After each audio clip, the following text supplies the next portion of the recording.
बाप रे बाप, Facebook, Instagram, YouTube सगळीकडे नुसता भोपळा भोपळा आणि भोपळ्याच्या घाऱ्याच। सगळीकडे भोपळ्याच्या घाऱ्यांचा व्हिडिओ खूप छान चाललाय, त्यामुळे सर्वांचे मनापासून खूप खूप धन्यवाद।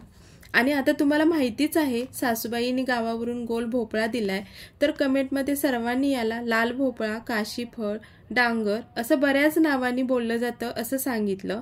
तर मी तर याला गोल भोपळाच बोलते। तर आता एवढा मोठा भोपळा आहे, तर याच्या वेगवेगळ्या रेसिपी झाल्याच पाहिजेत।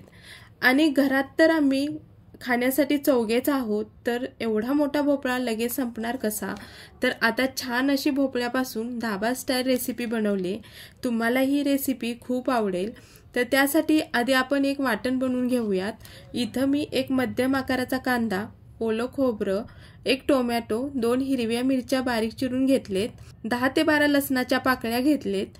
हे आता मिक्सरच्या भांड्यात काढून घेऊयात। नंतर याच्यात कोथिंबीर, 15 मिनिटे पाण्यात भिजण्यास ठेवलेल्या मगज बिया घेऊयात। तुम्ही थोडे मगज बिया आणि थोडे काजू घेतले तरी चालतील। याची पेस्ट बनवून घ्यायची। आता इथं मी भाज्या किसून घेतलेत। याच्यात 1 वाटी गोल भोपळ्याचा किस, अर्धी वाटी बीटाचा किस, अर्धी वाटी अगदी बारीक चिरलेली शिमला मिर्च, अर्धी वाटी गाजराचा किस आणि 1 वाटी कोबी घेतलाय। हे एका ताटात काढून घेतलं। याच्यात हिरवी मिरची, हिंगपूड, पाव चमचा हळद पूड, 1 चमचा ओवा, 1 चमचा बडीशोप, 2 चमचे तांदळाचं पीठ, 3 चमचे बेसन घेतलं। तांदळाच्या पिठाऐवजी सेम क्वांटिटीमध्ये कॉर्नफ्लॉवर घेतलं तरी चालेल।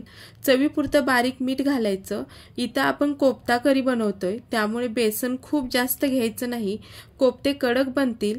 आता हे सर्व भाज्यांच्या ओलसरपणातच मळून घ्यायचं। इथं मी सिलेंडर आकारात कोफ्ते बनवलेत, हवं तर तुम्ही गोल आकारात बनवले तरी चालतील। सर्व कोफ्ते बनवून तयार झाल्यावर तेल चांगलं कडकडीत गरम करायचं आणि नंतर कोफ्ते तेलात सोडायचे, म्हणजे कोफ्ते खाली चिकटत नाहीत आणि तेलात सोडल्यावर पसरत नाहीत। हे पहा, हाय टू मीडियम फ्लेमवरती सगळे कोफ्ते तळून घेतले।